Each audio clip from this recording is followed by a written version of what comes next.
नमस्कार, स्वागत है आपका एमपी तक पर। मैं हूं रविशपाल सिंह। एमपी तक की इस खास पेशकश एमपी फाइल्स में आज हम बात करने वाले हैं सूबे के उस चुनाव के बारे में जो कहा जाता है कि मध्य प्रदेश में बड़े बड़े नेताओं को गढ़ने में अहम भूमिका निभा चुके हैं। इन चुनावों में जीतने के बाद जो युवा नेता होते थे वो आगे चलकर प्रदेश का नेतृत्व तक कर चुके हैं और कर भी रहे हैं।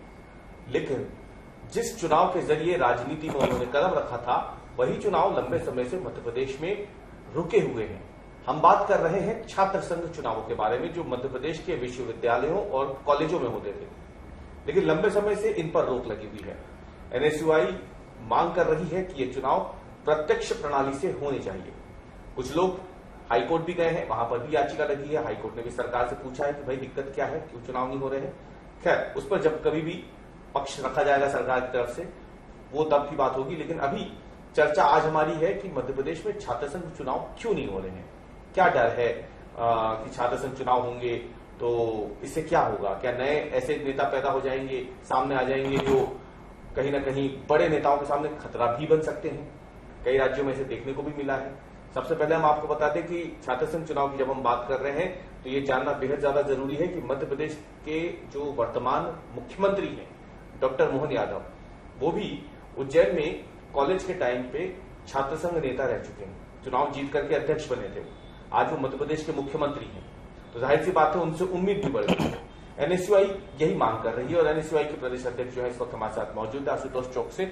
आशुतोष, ये बताएं, लंबे समय से एनएसयूआई मांग तो कर रही है, लेकिन सवाल पहला यही आता है कि रुके क्यों बंद हुए छात्र संघ चुनाव?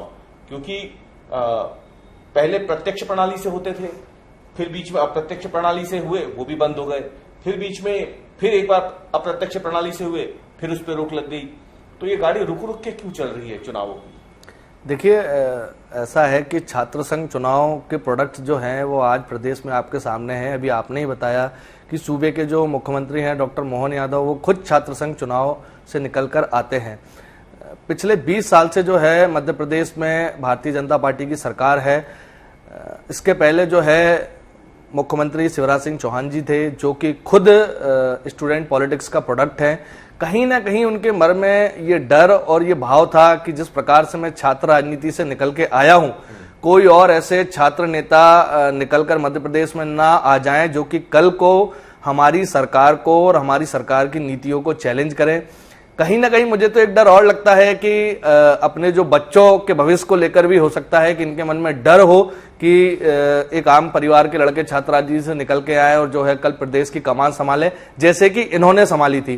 तो कहीं ना कहीं ये कारण लगता है कि इस प्रकार से भारतीय जनता पार्टी लगातार छात्र संघ चुनाव से जो है दरकिनार करते आ रही है, छात्र राजनीति का गला घोटते आ रही है। और इसका बहुत बड़ा कारण एक और है कि जिस प्रकार से प्रदेश की शिक्षा व्यवस्था है वो एकदम चरमराई हुई है। और कहीं ना कहीं जब छात्र संघ चुनाव होंगे, वहां छात्र नेता खड़े होंगे तो इनकी कलह खुलने का काम होगा और इनका जो सियासन है वो छात्रों की एकता के सामने डोल जाएगा। मैं मानता हूं कि मुख्य कारण अगर कोई है तो वो यही है। तो जब अगर भाजपा की सरकार है और छात्र संघ चुनाव नहीं हो रहे हैं, तो फिर 15 महीने जो कांग्रेस की सरकार रही थी उस दौरान इस पर कोई फैसला क्यों नहीं हुआ? सवाल तो तब भी उठेंगे क्योंकि 2018 में सरकार बनती है। हम शुरुआत के 1-2 महीनों को अगर छोड़ भी दें, क्योंकि 15 सालों के बाद सरकार बनी थी कांग्रेस की, काफी कुछ देखना, सीखना, समझना था उस समय जो तत्कालीन मुख्यमंत्री थे कमलनाथ उनको। लेकिन 2019 जनवरी से लेकर 2020 की जनवरी तक अगर हम 13 महीनों की बात करें तो फिर कांग्रेस सरकार ने कोशिश क्यों नहीं की कि हमारी अपनी छात्र विंग जो है एनएसयूआई लंबे समय से लड़ाई लड़ रही है, तो हम कम से कम अब अपनी ही छात्र विंग की बात को तो माने और छात्र संघ शुरू करवाएं चुनाव? फिर तब क्यों नहीं हुआ? देखिए, जैसे ही 2018 में कांग्रेस पार्टी की सरकार मध्य प्रदेश में बनी थी, एनएसयूआई ने बहुत प्रमुखता के साथ जो है अपनी मांग माननीय मुख्यमंत्री जी के सामने, उस समय के तत्कालीन उच्च शिक्षा मंत्री थे माननीय जीतू पटवारी जी, उनके सामने हमने रखी थी। और उस समय के शिक्षा मंत्री माननीय जीतू पटवारी जी ने इसका मसौदा भी जो है वो तैयार किया था, खाका पूरा तैयार किया था। चूंकि लंबे समय से जो है मध्य प्रदेश में छात्र संघ चुनाव नहीं हो रहे थे, तो उस सबके लिए एक स्ट्रक्चर तैयार करना, सारी चीजें करना, और लगभग सारी चीजें तैयार हो चुकी थी। लेकिन किस प्रकार से भारतीय जनता पार्टी ने षड्यंत्र कर कांग्रेस की सरकार गिराने का काम करा, ये आप और हमसे किसी से छुपा नहीं है। और मैं ये दावे के साथ कह सकता हूं कि अगर 5 साल कांग्रेस पार्टी की सरकार होती तो मध्य प्रदेश में जो है निश्चित तौर पर प्रत्यक्ष प्रणाली से छात्र संघ चुनाव होते। अच्छा, आप दावा कर रहे हैं कि अगर सरकार होती कांग्रेस की तो चुनाव होते। भाजपा की जब हम बात कर रहे हैं, आपने क्योंकि भाजपा आरोप लगाए, तो पड़ोस के जो राज्य हैं, अगर हम राजस्थान की बात करें, छत्तीसगढ़ की बात करें, उत्तर प्रदेश की बात करें या गुजरात की बात करें, छात्र संघ चुनाव की यहाँ क्या स्थिति है? देखिए, राजस्थान एक बहुत बड़ा पूरे देश में छात्र संघ चुनाव का एपी सेंटर है। पूरे देश के स्टूडेंट जो है राजस्थान की और दिल्ली विश्वविद्यालय की छात्र राजनीति को फॉलो करते हैं। पिछले 5 साल जब कांग्रेस की वहां गवर्नमेंट रही, लगातार वहां छात्र संघ चुनाव हुए, बिल्कुल छात्र संघ चुनाव हुए। लेकिन पिछले 2 साल से जब से वहां पर भारतीय जनता पार्टी की सरकार आई है, वहां पर छात्र संघ फिर से बैन कर दिए गए। लगातार वहां के छात्र जो हैं छात्र संघ चुनाव के लिए आंदोलनरत है।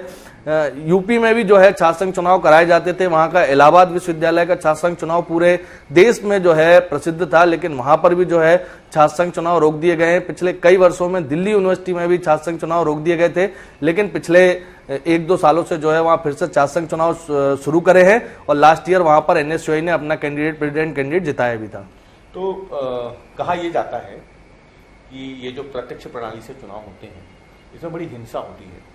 उज्जैन का उदाहरण भी है, प्रोफेसर सबरवाल का निधन हो गया था और कई जो छात्र नेता हैं उन्हें लंबे समय तक जेल में रहना पड़ा था। आरोप था कि हत्या की है उन्होंने, उनकी वजह से प्रोफेसर सबरवाल का निधन हुआ था और उसके बाद एक तरीके से अंधकार में चला गया था छात्र संघ चुनाव।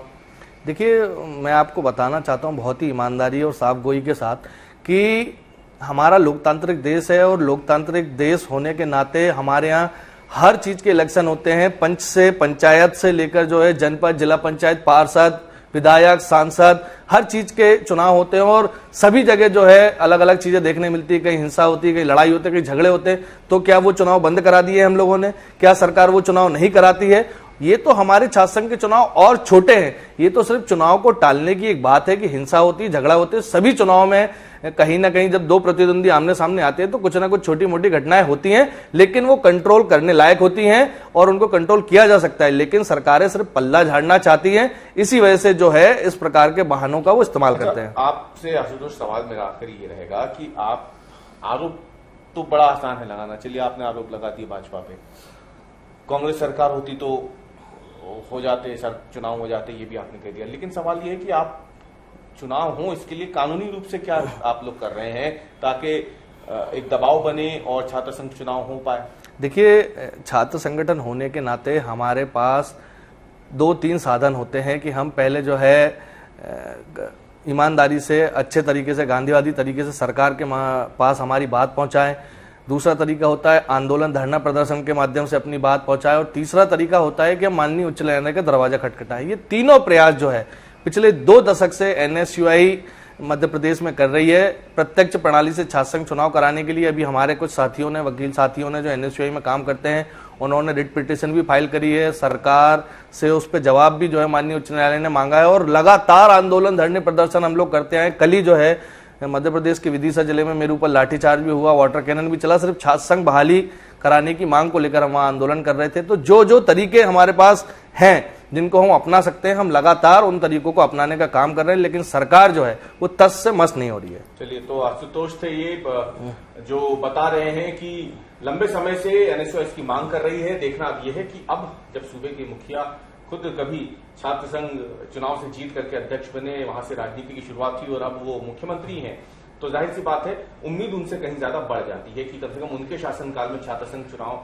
शुरू हो जाए। और इसलिए भी उम्मीद बढ़ जाती है क्योंकि साल 2024 में मध्य प्रदेश के मुख्यमंत्री डॉक्टर मोहन यादव के ही मंत्री, उच्च शिक्षा मंत्री इंदर परमार ने इसके संकेत भी दिए थे कि मसौदा तैयार हो गया है, उस मसौदे के तहत जल्द ही मध्य प्रदेश में छात्र संघ चुनाव होंगे। खैर, देखना अब ये है, अगस्त का महीना बीत चुका है, 8 महीने हो गए हैं, 4 महीने और बचे हैं। साल 2025 में क्या मध्य प्रदेश में छात्र संघ चुनाव हो पाएंगे या नहीं, ये अभी भी एक बड़ा सवाल है।